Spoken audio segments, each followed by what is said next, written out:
রায়গঞ্জ বিশ্ববিদ্যালয়ে আর সফটওয়্যার বিষয়ক 3 দিনের কর্মশালা শুরু।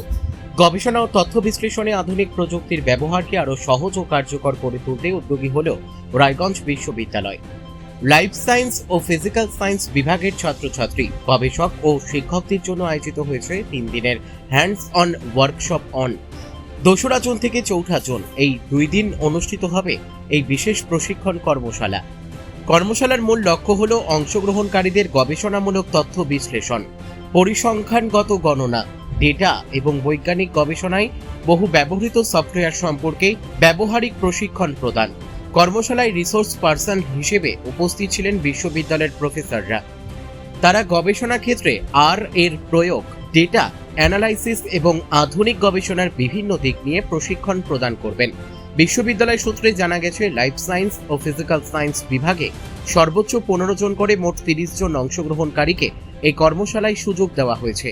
রায়গঞ্জ বিশ্ববিদ্যালয়ের উদ্ভিদ বিদ্যা, গণিত এবং রেশম চাষ বিভাগ যৌথভাবে এই কর্মশালার আয়োজন করেছে। বিজ্ঞান গবেষণায় আগ্রহী ছাত্রছাত্রী ও গবেষকদের মধ্যে ইতিমধ্যেই এই কর্মশালাকে ঘিরে উৎসাহ লক্ষ্য করা যাচ্ছে। বলছি, আজকে কি কর্মসূচি রয়েছে? হ্যাঁ, আজকে ওই আরের উপরে একটা ওয়ার্কশপ হচ্ছে। আরটা হচ্ছে একটা কম্পিউটার প্রোগ্রামিং ল্যাঙ্গুয়েজ, যেটা হচ্ছে গবেষণার ক্ষেত্রে প্রচণ্ডভাবে ইউজ হয়। তো সেখানে ফিজিক্যাল সায়েন্স আর লাইফ সায়েন্স দুটো স্ট্রিমের গবেষকরা কীভাবে এটাকে ইউজ করে তার উপরে একটা ওয়ার্কশপ আছে আজকে, যেটা এখন ইনোভেশন চলছে। তারপরে এরপরে আমাদের একজন আইএসআই ক্যালকাটার ডিন, উনি প্রফেসর বিশ্বব্রত প্রধান, উনি একটা টক দেবে, 1.5 ঘন্টার একটা টক আছে ওনার। কালকে সকাল থেকে আমাদের একদম হ্যান্ডস অন ওয়ার্কশপ, যেটা সেটা কালকে সকাল থেকে স্টার্ট হবে। ওটা পরশু দিন চলবে, পরশু দিন শেষ হবে টোটাল ওয়ার্কশপটা। এখানে ছাত্রদেরকে, গবেষকদেরকে আমরা শেখাবো যে কী করে কাজ করতে হয়, আরকে ইউজ করে কীভাবে গবেষণার কাজে কীভাবে এই আর প্রোগ্রামিংটাকে কাজে লাগানো যায়, যেটা একটা মডার্ন ডে টেকনিক, যেটাকে লাগিয়ে অনেক রিসার্চের কাজ করা যেতে পারে, গবেষণার কাজ করা যেতে পারে। সেটা কীভাবে কাজ করা যায় সেটা আমরা শেখাবো। মূলত কদিনের প্রোগ্রাম এটা? 3 দিনে। আজকে শুরু হচ্ছে, কালকে সারাদিন হবে, পরশু দিন শেষ হবে। আজকে কখন শুরু হয়েছে? এই 2টো থেকে স্টার্ট হয়েছে, এখন ইনঅগারেশন চলছে, এরপরে টক শুরু। আর কী রয়েছে কর্মসূচিতে?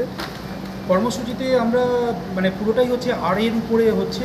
আর কীভাবে ইনস্টল করা হবে সেখান থেকে শুরু করে আরকে কীভাবে ইউজ করা যায়, সেটাকে দিয়ে বিভিন্ন গ্রাফিক্যাল রিপ্রেজেন্টেশন, কীভাবে ডেটার গ্রাফিক্যাল রিপ্রেজেন্টেশন কীভাবে করা যেতে পারে, সেখান থেকে বিভিন্ন ডিস্ট্রিবিউশন ফাংশন কীভাবে ফিট করা যায় বিভিন্ন ডেটাতে, হ্যাঁ, তার বিভিন্ন রকম অ্যাসপেক্ট, সেগুলোকে নিয়ে ডিটেলে আলোচনা হবে।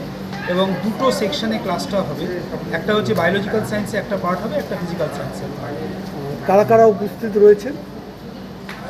বিভিন্ন ইউনিভার্সিটির যারা গবেষক আছে, তারপরে যারা PG student, post graduate student, তারা এখানকার ডেলিগেট। টোটাল 55 জন মতো ডেলিগেটস আছে, 2 দিন ধরে ক্লাস করবে। কী দায়িত্বে রয়েছেন? আমি ওয়ার্কশপের কনভেনার। আমার নাম প্রফেসর অমরজিৎ কুন্ডু, ম্যাথমেটিক্স ডিপার্টমেন্টের আমি এখানকার ফ্যাকাল্টি। আমি এই ওয়ার্কশপের। রায়গঞ্জ থেকে রামকৃষ্ণ দাসের রিপোর্ট, কুলিক নিউজ।